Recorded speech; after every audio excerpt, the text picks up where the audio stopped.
रूपापुर गांव में मंगलू नाम का एक धोबी रहा करता था। स्वभाव से वह काफी सीधा साधा था और इसी का लोग फायदा उठाकर अक्सर उसे बेवकूफ बनाते रहते थे। उसके पास 3 गधे थे जिनका नाम उसने वीरू, धन्नो और टुन्नू रखा था। टुन्नू बड़ा ही शरारती गधा था। वह अक्सर मंगलू धोबी को परेशान किया करता था। एक दिन, काहो मंगलू भैया, इतनी ठंड में सवेरे सवेरे बेचारे इन मासूमों को लेकर कहाँ चल दिए? अरे क्या कहूँ रामदीन भाई, मैं कहाँ जाऊंगा। आज तक तो रूपापुर से बाहर नहीं गया हूँ। वही मियाँ की दौड़ मस्जिद तक, नदी किनारे जा रहा हूँ। आज बहुत कपड़े हैं धोने के लिए। वो तो सब ठीक है मंगलू भाई, लेकिन ये बताओ, अपने तो 4-4 कपड़े और स्वेटर पहने हुए हो, लेकिन इन बेचारे गधों का क्या दोष है? इन्हें तुम इतना सवेरे ठंड में नदी किनारे क्यों ले जा रहे हो भाई? ये अगर नहीं जाएंगे तो मेरा काम कैसे होगा? उतना कपड़ा मैं कैसे धोकर लाऊंगा? परंतु हाँ, तुमने अच्छा सुझाव दिया है। मैं कल ही शीला से बोलूंगा कि इन सभी के लिए स्वेटर बुन दे, ताकि ये लोग और अच्छे से काम कर सकें। अरे मालिक, ये आपको बेवकूफ बना रहा है। हम गधों को ठंड नहीं लगती, आपको गधा बना रहा है मालिक। अरे टुन्नू, तू भी क्या गधे जैसी बातें कर रहा है? अपने आप को बेवकूफ साबित कर रहा है। बोल कि गधा नहीं, मालिक आपको उल्लू बना रहा है। सही जा रहे हो दोस्त, बिल्कुल सही जा रहे हो। एक गधा दूसरे गधे को गधा बना रहा है। अरे वीरू, तुम भी तो अपने आप को गधे ही साबित करने पर तुले हो। गधे जैसी बात करने की जगह उल्लू जैसी बात कर रहे हो। इस तरह तीनों गधे वीरू, धन्नो और टुन्नू आपस में बात करते हुए नदी किनारे पहुंच जाते हैं। मंगलू उनके पीठ पर से कपड़े उतारकर एक एक कर धोने लगता है। साधु बहुत देर तक देखता है कि मंगलू तन मन से इतनी ठंडी में मेहनत कर रहा है। उसका काम और लगन देख साधु प्रसन्न हो जाता है। इतनी सुबह सुबह जब लोग इस ठंड में घर में कंबलों में दुबके पड़े हैं, तुम यहाँ नदी किनारे पानी में कपड़े धो रहे हो। क्या तुम्हें ठंड नहीं लगती? लगती है ना महाराज, ठंड तो हमें भी लगती है, लेकिन क्या करें, इतने कपड़े हैं कि धोते धोते 12 बज जाएंगे, इसलिए सुबह ही कपड़े धोने निकल लिए। तुम्हारी अपने काम के प्रति मेहनत और लगन देखकर मैं बहुत प्रसन्न हुआ। तुम कोई भी एक वरदान मांगो, तुम्हारी वो इच्छा मैं पूरी करूंगा। महाराज, मुझे लोग कहते हैं कि मैं बेवकूफ हूँ। अगर मैं आपसे वर मांग लिया तो मेरी पत्नी नाराज हो जाएगी, इसलिए मैं पत्नी से पूछकर ही वर मांगूंगा। ठीक है, तुम्हारा ये वरदान मुझ पर उधार रहा। तुम जब चाहो मुझे याद करके मुझसे वरदान मांग सकते हो। इतना कहकर साधु वहां से चला गया। मंगलू धोबी अपने काम में लग गया। सारे कपड़े धोने के बाद मंगलू अपने तीनों गधों के पीठ पर कपड़ा लादकर अपने घर पहुंच जाता है। शीला, अरे ओ शीला, अरे कहाँ गई? लो, मैं सारा कपड़ा धोकर ले आया हूँ, इसे मैदान में फैला कर सुखा दो। हाँ हाँ आई। दिन रात गधे जैसा खटते रहती हूँ, फिर भी मन लायक खाना तक नसीब नहीं होता। ऊपर से तुम्हारे जैसा बेवकूफ पति भगवान ने दे दिया है। देखा धन्नो, मालकिन हम लोगों की बड़ाई कर रही है। बोल रही है कि गधा जैसा खटती है, यानी हम लोग बहुत काम करते हैं। हाँ, कभी कभी भुलाए हुए गधे जैसा मार भी पड़ता है। गधे जैसा खटने से याद आया, रामदीन भाई कह रहे थे कि इन तीनों को ठंड में स्वेटर बनवा देने के लिए। बेचारे कितने खटते हैं। मैं ऊन ला दिया हूँ, तुम इनके लिए स्वेटर बुन दो। हे भगवान, मैं आपका क्या बिगाड़ी थी जो इतना बेवकूफ पति मुझे ही दे दिए। आज तक किसी गधे को तुमने स्वेटर पहने देखा है? ओ तरीके, मुझे तो ये ध्यान में ही नहीं आया। दुकानदार मुझे बोल ही रहा था कि ऊन तो ले जा रहे हो इन गधों के लिए, लेकिन मैं वापस नहीं करूंगा, सोच समझ कर लो। मैं तो उसी समय मालिक से बोल रहा था मालकिन कि रामदीन आपको बेवकूफ बना रहा है, लेकिन मालिक हम गधों की भाषा समझ ही नहीं पाते। ऊपर से ढेंचू ढेंचू करने पर मुझे 2 डंडे भी मार दिए। अबे टुन्नू, ज्यादा मत बोल, हम गधों की भाषा मालकिन भी नहीं समझती। ज्यादा ढेंचू ढेंचू मत कर, नहीं तो मालकिन अभी सनकी हुई है। सारी कसर तुम्हीं पर उतार देंगी। अरे इस पर गुस्सा उतारे तब तो ठीक ही है, लेकिन इसके चलते हम बेकसूर भी मारे जाएंगे। सब खड़े खड़े मुंह क्या देख रहे हो? जल्दी जाओ और दुकानदार से ऊन वापस कर पैसे लेकर आओ। अगर तुम आज पैसे लेकर नहीं आए तो तुम्हारी खैर नहीं। मंगलू धोबी उल्टे पैर वापस बाजार जाता है। भैया ये ऊन वापस कर दो और मुझे मेरे पैसे लौटा दो। गधों को ठंड थोड़े लगती है। देखो भैया, मैं तुमसे पहले ही कह रहा था कि सोच समझ के ऊन लो, ये वापस नहीं होगा। लेकिन तुमने माना नहीं और बोले कि हमें ऊन दे दो, इसलिए अब मैं इसे नहीं लौटाऊंगा।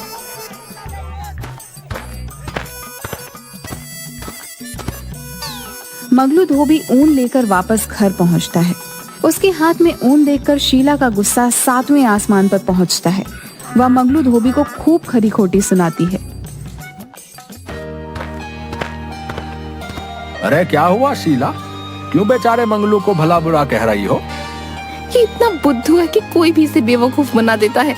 रामदीन भैया के कहने पर गधों के लिए इतना सारा ऊन ले आया और स्वेटर बुनने को बोल रहा है। वैसे 4 गधों के लिए ऊन थोड़ा कम है। पर हमारे पास तो 3 ही गधे हैं। अच्छा, गांव के सभी लोग इसको गधा बनाते हैं और तू अभी भी इसे आदमी ही मान रही है। ठीक है, चलता हूँ। वैसे इस गधे से 3 गधे ज्यादा स्मार्ट हैं।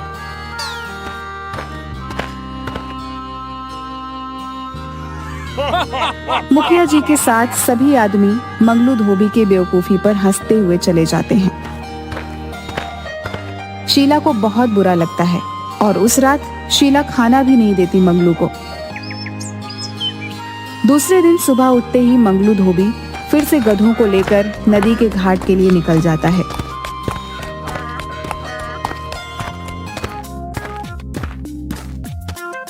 क्यों भाई, गधों को स्वेटर नहीं पहनाया है क्या? क्यों सवेरे सवेरे मजाक उड़ा रहे हो भैया? वैसे ही कल तुमने ऊन नहीं लौटाया, इस कारण मुझे रात में खाना तक नसीब नहीं हुआ। ऐसे ही मेरा मन खराब है। इन गधों के चलते मैं हमेशा सबसे सुनता रहता हूँ। देख रहे हो ना वीरू भैया, मालिक अपना दोष हम गधों पर लाद रहे हैं। क्या करोगे टुन्नू, हम गधों की किस्मत में गधों जैसा ही जीना और गधों जैसा ही मरना लिखा है। देखो मंगलू भाई, मैं एक सुझाव दे रहा हूँ, अगर ठीक लगे तो कर लो, नहीं तो इन गधों के जैसे जिंदगी भर जीना पड़ेगा। हाँ भैया बताओ ना, हम भी इस गधे जैसी जिंदगी से तंग आ गए हैं। दिन भर काम करो, शाम को जाकर बीवी से डांट सुनो, बस यही जिंदगी रह गई है। तो सुनो, इन गधों को बेचकर एक बड़ा सा वॉशिंग मशीन ले आओ।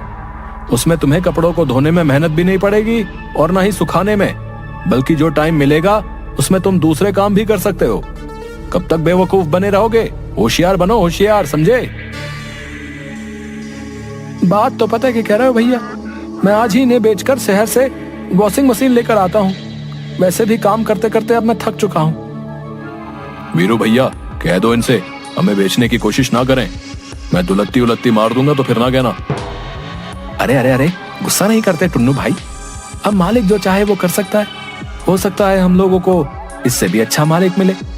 अब ये तो उनकी मर्जी है, हम लोग तो गुलाम हैं। यहाँ भी काम करना है और वहां भी काम करना है। इतना गुस्सा अच्छा नहीं। बात तो तुम ठीक कह रहे हो वीरू भैया, लेकिन हमें चिंता इस बात की है कि हमारे मालिक बेवकूफ हैं, जल्दी दूसरों की बातों में आ जाते हैं, आगे पीछे सोचते नहीं। अगर वॉशिंग मशीन लेंगे तो गांव में बिजली है तो नहीं, फिर उसे चलाएंगे कैसे? मंगलू धोबी बिना सोचे समझे यह सोच कर कि दुकानदार की बातों में दम है, अब हम भी मॉडर्न धोबी बन जाएंगे और कम समय में बिना ज्यादा मेहनत के ज्यादा से ज्यादा पैसा कमाएंगे। यही सोचकर मंगलू धोबी अपने गधों को एक धोबी को बेचकर उन पैसों से शहर से बड़ा सा वॉशिंग मशीन लेकर सीधा अपने घर चला आता है। घर पहुंचते ही उस बड़े सी वॉशिंग मशीन को देखने के लिए पूरा गांव मंगलू धोबी के घर पर उमड़ पड़ता है। मंगलू धोबी अपने बेटे बबलू को पैसे देकर हलवाई की दुकान से लड्डू मंगवाता है और सारे गांव वालों को बांटता है। अरे वाह मंगलू, तुमने तो कमाल कर दिया भाई। हमारे गांव में पहली वॉशिंग मशीन है जिसे तुम खुद खरीद कर लाए हो। अब हम लोग भी शान से कहेंगे कि हमारी धोबी हमें मशीन में कपड़े धोकर और सुखा कर देता है। मंगलू धोबी ने हमारे गांव का नाम रोशन कर दिया। अगल बगल 200 गांव में किसी के पास वॉशिंग मशीन नहीं है। ये हमारे गांव की उपलब्धि है, उपलब्धि। अतः हम सब मुखिया जी से आग्रह करते हैं कि मंगलू धोबी को एक शॉल गिफ्ट कर उसे सम्मानित किया जाए। मुखिया जी दुकानदार से एक शॉल मंगवाकर मंगलू धोबी को सम्मानित भी करते हैं। मंगलू धोबी सहित उसके परिवार का सीना चौड़ा हो गया था, क्योंकि आज पूरा गांव उसकी जय जयकार कर रहा था। मंगलू धोबी एक लंबा चौड़ा भाषण दे डालता है। आदरणीय मुखिया जी, गांव के सम्मानित लोग और हमारे गांव के साथियों, जैसा कि आप लोग जानते हैं कि जीवन भर मुझे बेवकूफ धोबी के नाम से नवाजा गया, लेकिन आज वही लोग मुखिया जी सहित हमारी सोच को सलाम करते हुए हमारी जय जयकार कर रहे हैं। अंत में मैं गांव वासियों से यही कहना चाहूंगा कि कोशिश करते रहने से हमारे जैसे बुद्धू बेवकूफ आदमी भी अपनी सोच की बदौलत गांव की शान बन सकते हैं। आप लोग भी गांव को आगे बढ़ाने के लिए हमारी जैसी सोच पर अमल कर गांव को तरक्की के रास्ते पर आगे बढ़ाएं। जय रूपापुर की जनता। भाई वाह, हमें आज तक नहीं मालूम था कि अपना बेवकूफ समझे जाने वाला मंगलू धोबी इतनी सरलता से सटीक भाषण दे सकता है। गांव के युवाओं को मंगलू धोबी से इंस्पायर होने की जरूरत है भाई। एक बार फिर से मंगलू धोबी को गांव के लिए उपलब्धि पर तहे दिल से शुक्रिया। भाइयों एवं बहनों, अब मुखिया जी वॉशिंग मशीन का स्विच दबाकर उद्घाटन करेंगे। कृपया आप लोग जोरदार तालियों से मंगलू धोबी की इस उपलब्धि का स्वागत करें। ला भाई, एक नारियल पहले फोड़ दूं, उसके बाद स्विच ऑन कर वॉशिंग मशीन चलाएंगे। 1 मिनट रुक जाइए मुखिया जी। हम सब वॉशिंग मशीन गांव में आने की खुशी में ये भूल गए कि हमारे गांव में तो बिजली अभी आई ही नहीं है, तो फिर वॉशिंग मशीन चलेगी कैसे? अभी तक जो मुखिया जी और गांव वाले मंगलू धोबी को जो सर आंखों पर उठाए हुए थे, अब उसे महाबेवकूफ, बुद्धू, न जाने क्या क्या उपाधि देकर उसे भला बुरा भी कहने लगे। शीला खटिया पर बैठी सर को पकड़े अपनी पति की बेवकूफी पर उसी को कोस रही थी। भाई, गधा जब घोड़ा बनने की कोशिश करता है तब ऐसे ही सब लोगों के ताने सुनने पड़ते हैं, समझे? मंगलू भाई, एक सुझाव और मान लो, गांव में बिजली ला दो। मंगलू भाई, संभल कर, ये मजाक कर रहा है। क्या हुआ शीला, तुम सर पकड़कर क्यों बैठी हो? जिस घर में 4-4 गधे हों, उस घर की मालकिन की स्थिति समझी जा सकती है। 4 नहीं, 5 गधे, क्योंकि गधे की बीवी भी गधी ही होती है। सभी गांव वाले हंसने लगते हैं। गांव वालों के ताने से बचने के लिए मंगलू धोबी पूरे परिवार के साथ नदी किनारे जाकर उदास बैठा रहता है।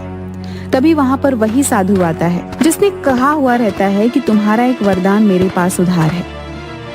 क्या हुआ बालक? इस तरह एकांत में सब परिवार उदास बैठने का कारण जान सकता हूँ क्या? महात्मा साधु जी, कृपया हमें वर दें कि किसी तरह से मेरा वॉशिंग मशीन चलने लगे। ये लो बच्चा त्रिशूल, इसे मशीन में लगा देना। ये सूर्य, तारों और ग्रहों से एनर्जी लेकर वॉशिंग मशीन चलाएगा। जा बच्चा, कल्याण हो जाएगा, जा। मंगलू धोबी की इच्छा के अनुसार साधु वर देकर चला जाता है। गांव लौटकर मंगलू वॉशिंग मशीन में त्रिशूल फिट कर देता है और स्विच ऑन करता है। वॉशिंग मशीन चलने लगती है। उसकी आवाज सुन गांव के लोग इकट्ठे हो जाते हैं। भाई मंगलू, मुझे माफ कर दो, तुमने वॉशिंग मशीन चलाकर सचमुच साबित कर दिया कि गधे तो हम मजाक उड़ाने वाले रह गए। तुम तो घोड़ा बन हमसे कहीं आगे निकल गए भैया। मंगलू, हम आज सचमुच शर्मिंदा हैं। तुम हम लोगों से कहीं अधिक होशियार हो। आज मंगलू और उसके परिवार ने साबित कर दिया कि ये हमारे गांव के रत्न है, रत्न। मैं तो यूं ही नेता हूँ, गांव के असली नेतृत्व करने वाला नेता तो हमारा मंगलू है। मंगलू धोबी का अब गांव में रौब हो जाता है। वो जहाँ जाता है सेलिब्रिटी की तरह उसका स्वागत होता है। अगल बगल के गांव में उसकी स्पीच सुनने के लिए हजारों की भीड़ लग जाती है। अब गांव के साथ साथ नजदीक गांव के कई रईस परिवार उसके ग्राहक हो जाते हैं और मशीन से धुला कपड़ा पहनने में शान महसूस करने लगते हैं। धीरे धीरे मंगलू धोबी अमीर हो जाता है। दूसरे गांव के शातिर चोर खिरजू और बिरजू एक दिन मंगलू की वॉशिंग मशीन चोरी कर लेते हैं। दूसरे दिन गांव में हाहाकार मच जाता है। गांव की शान वॉशिंग मशीन की चोरी हो गई थी। कुछ महीनों में फिर से मंगलू के परिवार की स्थिति पहले जैसी हो जाती है।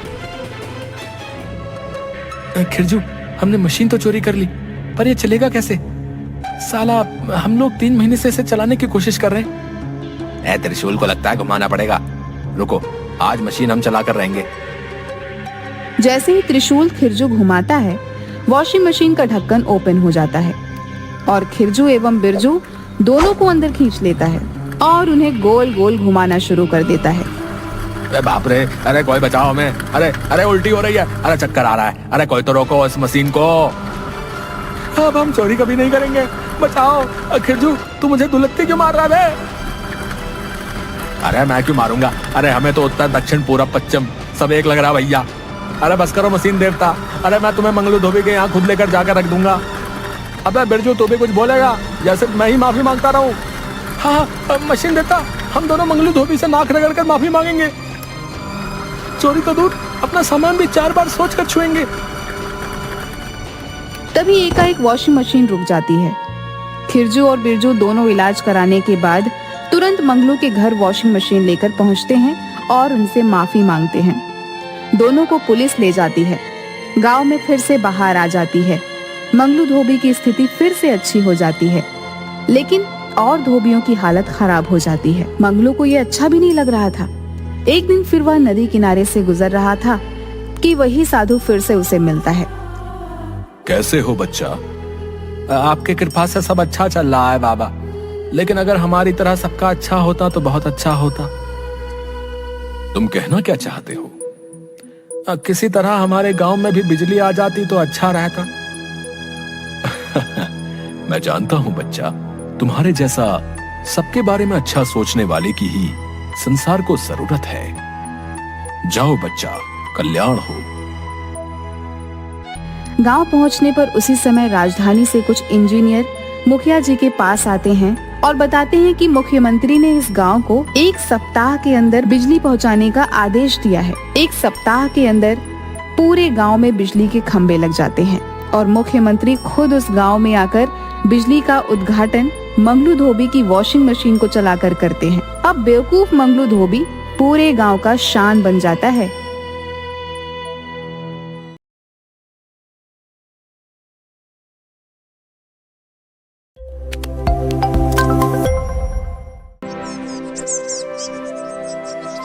एक छोटा सा गांव था समयपुर। इस गांव में सुलेखा नाम की महिला अपने पति मजनू के साथ रहती थी। मजनू सुबह काम पर जाता और शाम को लौटता था।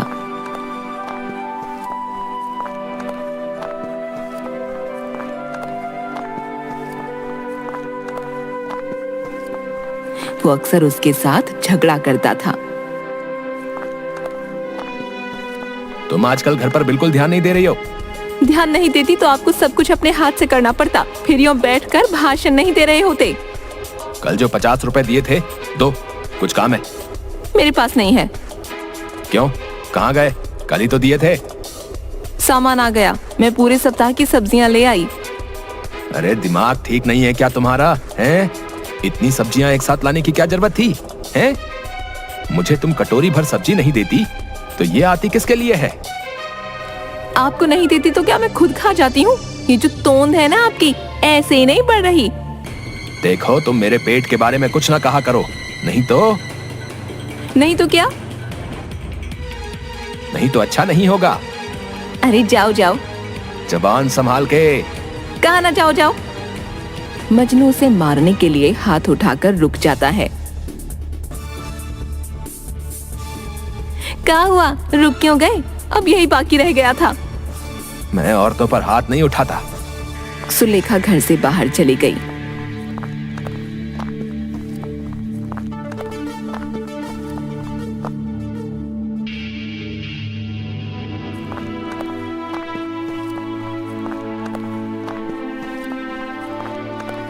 मजनू काम से लौटा तो सुलेखा कहीं नहीं दिखाई दी।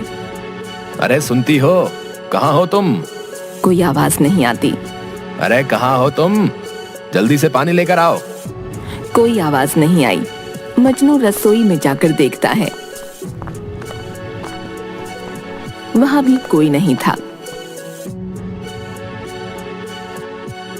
फिर वो घर के दरवाजे के पास आकर वहां से गुजरती हुई एक औरत से पूछता है, भाभी, आपने सुलेखा को कहीं देखा है क्या? नहीं भैया, मैंने तो उसे आज नहीं देखा। तभी एक आदमी भागता हुआ मजनू के पास आया। भैया वो भाभी भैया। हाँ भैया, तुम्हारी भाभी को ही ढूंढ रहा हूँ, न जाने इस समय कहाँ गई है। भैया वो भाभी वहाँ कहाँ है बताओ। भैया आप चलो मेरे साथ। आप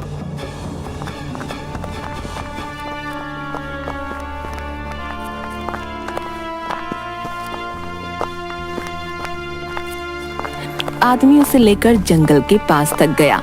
वहाँ काफी लोगों की भीड़ थी। मजनू को देखते ही वे दूर हट गए। वहाँ सफेद कपड़ों में लिपटा एक शव था। अरे ये कौन है? क्या हो गया इसे? भैया हमें बताने की हिम्मत नहीं है, तुम खुद ही देख लो। मजनू ने जैसे ही कफन उठाया वो जमीन पर धड़ाम से बैठ गया और जोर जोर से रोने लगा। सुलेखा, सुलेखा उठो उठो उठो उठो। अरे अरे क्या हो गया तुमको? चलो घर चलो। भैया अब ये कभी नहीं उठेगी। पिछले 2 घंटे से हम तुम्हारा इंतजार कर रहे थे। ए सुलेखा चलो उठो मेरे साथ, मजाक मत करो, तुम उठ जाओ। भैया खुद को संभालो। ये क्या हो गया? मेरी तो दुनिया ही उजड़ गई। तभी 2 पुलिस वाले आ गए।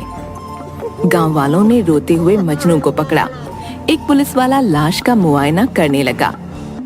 यह हत्या का मामला है, किसी ने यहाँ पर कुछ होते हुए देखा? नहीं साहब, हमने तो कुछ नहीं देखा। हमें तो इस नत्थू ने बताया था। साहब मैंने कुछ नहीं देखा, मैं तो यहाँ से गुजर रहा था तो देखा यहाँ पर भाभी गिरी हुई पड़ी थी। पास आकर मैंने नब्ज देखी तो बंद थी। फिर मैंने सब गांव वालों को बुलाया। इसका मतलब हत्या कैसे हुई है तुम्हें नहीं पता? ना साहब, सच्ची मुझे तो कुछ भी नहीं पता। हम लाश को पोस्टमार्टम के लिए लेकर जा रहे हैं।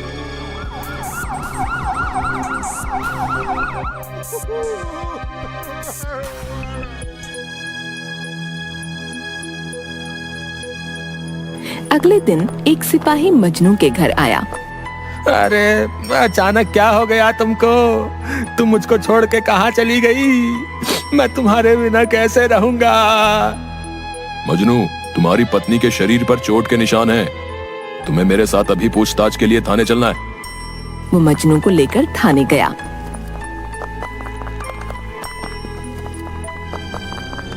हाँ तो मजनू, सुलेखा नाम की जिस औरत की हत्या हुई है वो तुम्हारी पत्नी थी?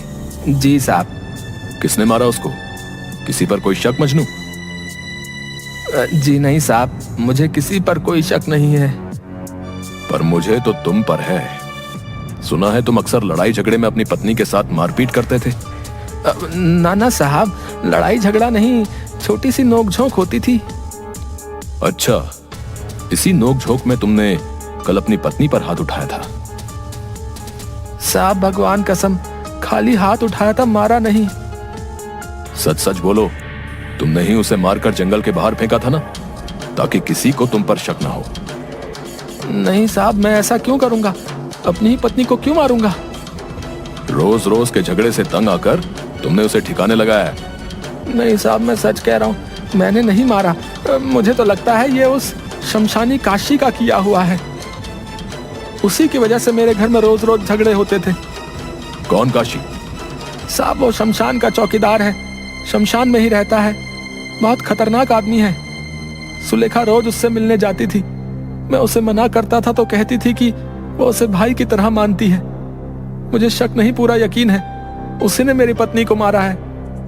ठीक है, हम तहकीकात कर रहे हैं। तुम अभी जाओ और जब भी पूछताछ के लिए बुलाया जाए तो आ जाना। मजनू हाँ में सिर हिलाकर चला गया।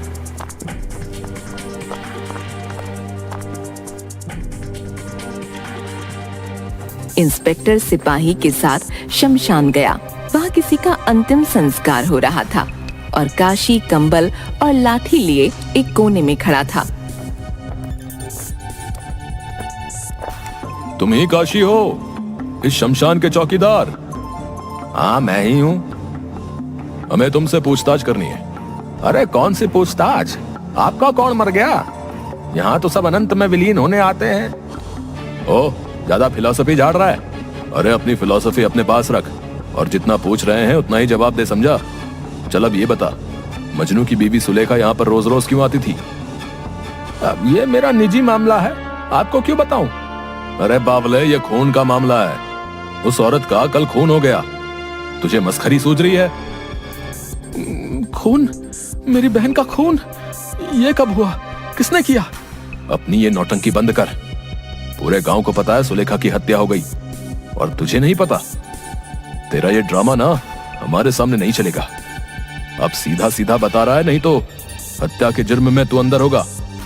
जी वो साहब, मैं शमशान में अकेला रहता हूँ और मुझे खाना बनाना नहीं आता। मैं यहाँ अकेला रहता हूँ, मुझे तो खाना भी नहीं बनाना आता। बड़ी परेशानी है। तुम्हारी इस बहन के होते तुम चिंता काहे करते हो? मैं हूं ना, मैं तुम्हारे लिए रोज खाना बना कर लाऊंगी। सच बहन? हाँ हाँ, काहे नहीं। पर भैया, मेरा पति बहुत कंजूस है, तुम्हें अपना खर्चा देना पड़ेगा। हाँ हाँ बहन, मैं तुम्हें 200 रुपए दे दिया करूँगा। 200 रुपए तो 10 दिन भी नहीं चलेंगे। ऐसा करो तुम 500 दे देना, बाकी मैं देख लूंगी। सुलेखा बहन मुझे रोज यहाँ पर खाना देने आती थी और इसके बदले में मैं उन्हें महीने के 500 रुपए देता था।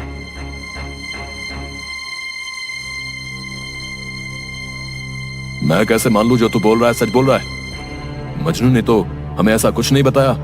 उसे इस बारे में कुछ नहीं पता। सुलेखा बहन ने ये बात किसी को बताने के लिए मना किया था। अगर मजनू को पता चल जाता तो वो ये रुपए भी चुराकर शराब में उड़ा देता। अरे तो हम कैसे विश्वास कर लें कि जो तू बोल रहा है सच बोल रहा है? कोई सबूत है तेरे पास अपनी बात को साबित करने के लिए? हाँ साहब, सब्जी वाले को यह बात पता है। सुलेखा बहन ने उसे बताया था। अब ये सब्जी वाला कौन है? रामनाथ सब्जी बेचता है, उसे सब कुछ पता है। सर मुझे तो लगता है मजनू की पत्नी का खून इसी ने किया है और अब ये कहानियां बना रहा है। नहीं नहीं साहब, मैं सच बोल रहा हूँ। जिस औरत ने बहन बनकर मुझे खाना खिलाया, मैं उसके साथ नमक हरामी कभी नहीं कर सकता। मैं रोज यहाँ लोगों को मिट्टी होते देखता हूँ। मुझे जीवन की अहमियत अच्छे से पता है। आप मेरी बात का विश्वास करो, मैं तो ऐसा करने के बारे में कभी सोच भी नहीं सकता। अरे ठीक है, ज्ञान देने की कोई जरूरत नहीं है। हम अभी तहकीकात कर रहे हैं, देखते हैं क्या सामने आता है। लेकिन जब तक हमारी तहकीकात पूरी नहीं हो जाती, सुलेखा का हत्यारा पकड़ा नहीं जाता, तब तक तू इस गांव के बाहर नहीं जाएगा, समझा? काशी हाँ में सिर हिला देता है।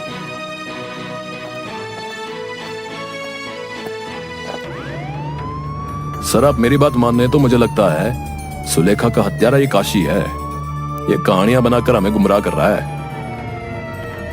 ना, जो आदमी रोज लोगों की चिता जलते हुए देखता है, उनके परिवार वालों को रोते तड़पते देखता है, वो ये काम नहीं कर सकता।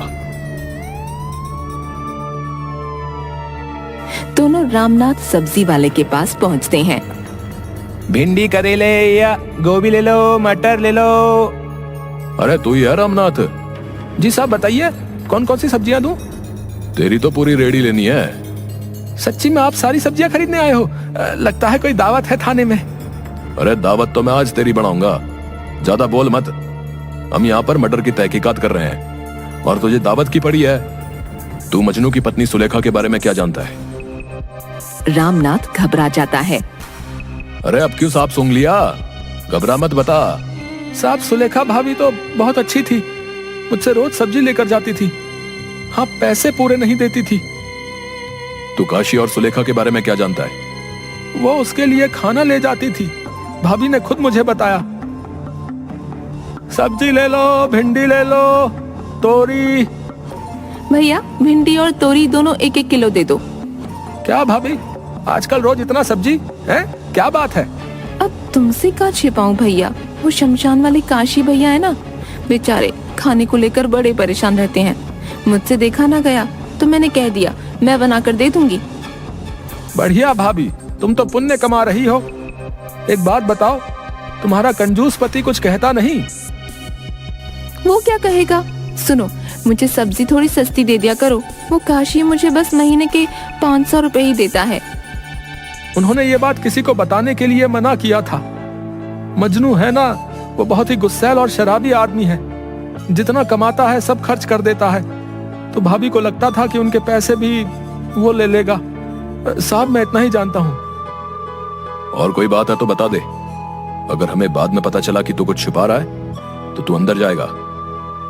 मर्डर का मामला है ये, जमानत भी नहीं होगी। साहब बस मेरा नाम बीच में नहीं आना चाहिए। चल बता। साहब, कल जब भाभी सब्जी लेने आई थी तो उनकी जो पड़ोसन है रांची कलवा की पत्नी, वो भी आई थी। दोनों मुझसे सब्जी ले रही थी। भैया आज तो 1 किलो कटहल दे दो। भाभी 50 रुपए किलो है। हाँ हाँ दे दे। काशी ने इसके अलग से रुपए दिए हैं। ओ भैया 1 पाव कटहल दे दो। कुछ और ले लो, वो तो खत्म हो गया। ये इतना तो पड़ा है। ये तो पूरा भाभी ने लिया है। आए हाय, पूरे का क्या करेगी? आदमी है कि भूत? हाँ तुम भूत ही समझ लो, पर जो भी हूँ तुमसे कम।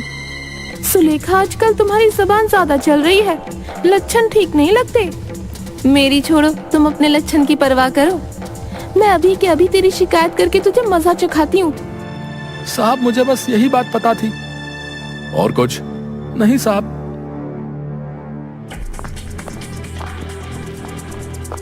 इंस्पेक्टर उसे जोर से 3 थप्पड़ लगाता है। खून इसी ने किया है, अरेस्ट कर लो इसे। सिपाही उसे अरेस्ट करने लगा। साहब मुझे छोड़ दो, मैंने कुछ नहीं किया। चल कहानी पूरी कर और सच बता। शायद रांची ने जाकर मजनू से भाभी की शिकायत कर दी और वो वहां आ गया। तुम मेरा पैसा अपने उस भाई पर उड़ा रही हो? मैंने मांगे तब तो नहीं थे। अरे भैया ऐसे काहे बोल रहे हो? काशी तो भाभी को पूरे 500 रुपए देता है। हैं? तुम उससे भी रुपए लेकर खा जाती हो। चलो दो मुझे सब रुपए। ये मेरी मेहनत की कमाई है, मैं नहीं दूंगी। अरे तुम दोनों जाओ यहाँ से, यहाँ झगड़ा मत करो। दोनों में हाथापाई होने पर सुलेखा का सिर सब्जी की रेहड़ी के कोने से टकरा गया और उससे खून की धारा बहने लगी। मजनू ने उसे उठाने की कोशिश की पर उसने दम तोड़ दिया। अरे भैया, ये क्या किया तुमने? अरे भैया कुछ नहीं, अभी अस्पताल ले जाता हूँ, ठीक हो जाएगी। तुम अपना मुंह बंदी रखना, इसी में भलाई है। साहब उसके बाद खबर मिली कि जंगल के पास भाभी की लाश। तुमने बात छिपाकर गुनाह किया है। साहब मैं डर गया था, आप बचा लो। अब अपराधी को सजा दिलवाने में हमारी मदद करो। तुम्हें उस मजनू के खिलाफ अदालत में गवाही देनी है। जी साहब, मैं सब बता दूंगा।